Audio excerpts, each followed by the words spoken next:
पर हम आ गए हैं। पर हम इतनी बात कह देते हैं, यदि आप जी का अन्याय अत्याचार हमारे ऊपर इसी प्रकार से बना रहा तो हम भड़केंगे।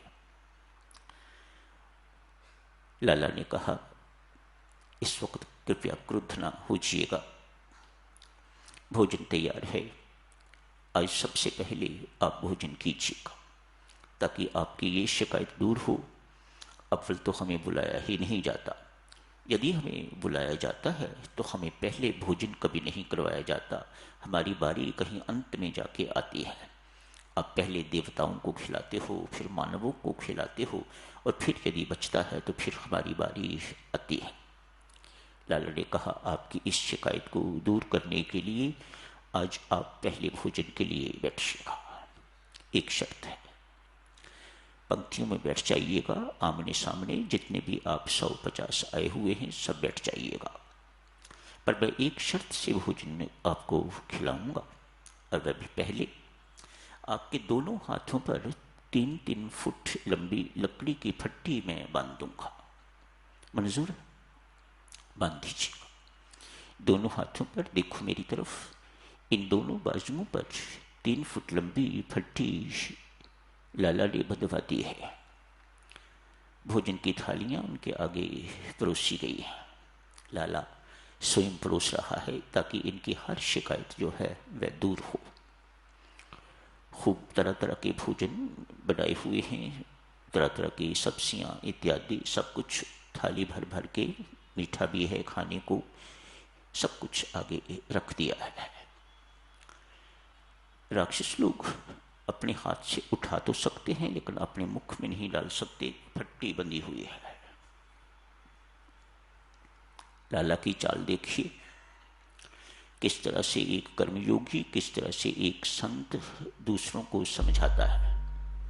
दोनों हाथों पर फट्टी बंधी हुई है, ये कोने यहां से झुक नहीं सकती, मुड़ नहीं सकती, तो अपने मुख में वे राक्षस कुछ डाल नहीं सकते। सभी के सभी राक्षस भूखे हैं, और जब भूखे होते हैं तो द्वेष की भावना, निराशा की भावना इत्यादि इत्यादि पैदा होती है। आपस में उन्होंने लड़ाई झगड़ा शुरू कर दिया। एक दूसरे के सामने सब बैठे हैं,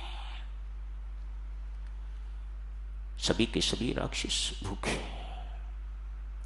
देवताओं की बारी आई।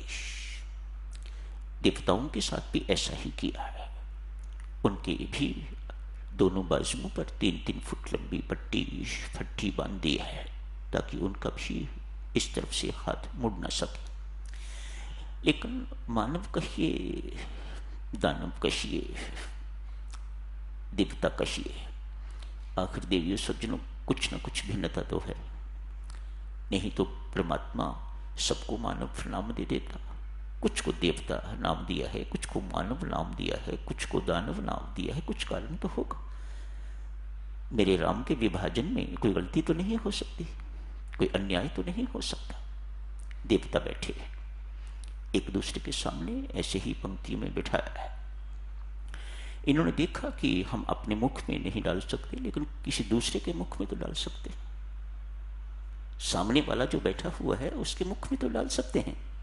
बस इधर वाले उनके मुख में डालते हैं, उधर वाले इनके मुख में डालते हैं, और सारे के सारे देवता पेट भर के स्वादु भोजन खाया।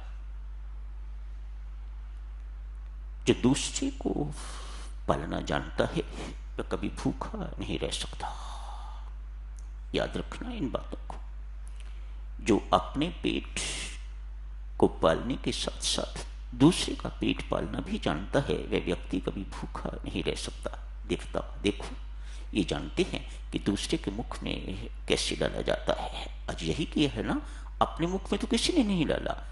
ये दूसरे के मुख में डालते हैं तो दूसरा इनके मुख में डालते हैं, तो डालता है तो दोनों का पेट भरा हुआ है।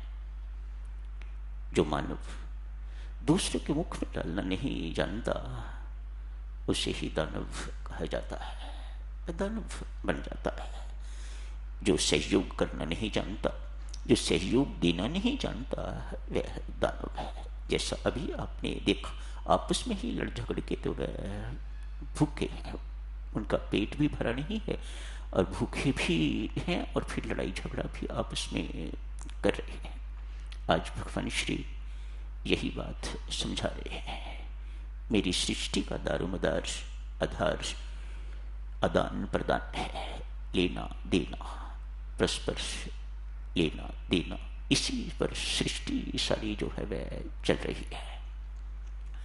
बहुत से स्थानों पर साधुजनों अभी भी ये परंपरा है लोप होती जा रही है।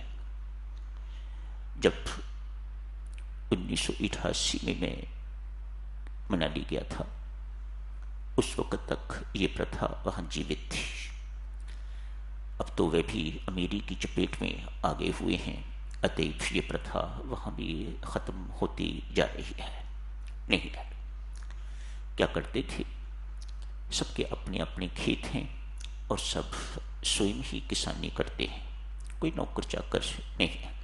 महिलाएं अक्सर खेती का कामकाज करती हैं और किसी के पास राजमा की फसल ज़्यादा हो जाती है, किसी के पास कोई सब्ज़ी ज़्यादा हो जाती है, किसी के पास पशु ज़्यादा हैं तो उनके पास दही ज़्यादा होता है, घी ज़्यादा होता है। तो जितना ज़्यादा होता है उतना वह औरों को बांट देते हैं, और जिनको बांटा जाता है, जो उनके पास ज़्यादा होता है, वह उसके बदले में उनको वस्तु दे दी जाती है। इस प्रकार से गाँव के सिलसिले ही नहीं, परमात्मा की सारी सृष्टि जो है वह इसी प्रकार से चलती है। हम जाने न जाने वह दूसरी बात है, लेकिन भगवान श्री ने आज इस बात को स्पष्ट किया है गीता जी में।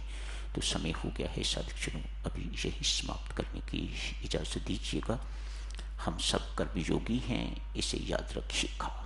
स्वामी जी महाराज ने हम सब के लिए और शब्द प्रयोग किया है, हम सब भक्तिमय कर्मयोगी हैं।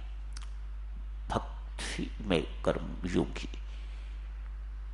इस शब्द को बहुत याद रखिएगा और फिर इसे अपने जीवन में बसाइएगा, तो आप भी गीता जी के आदर्श पुरुष बन सकते हैं। शुभकामनाएं, मंगल कामना।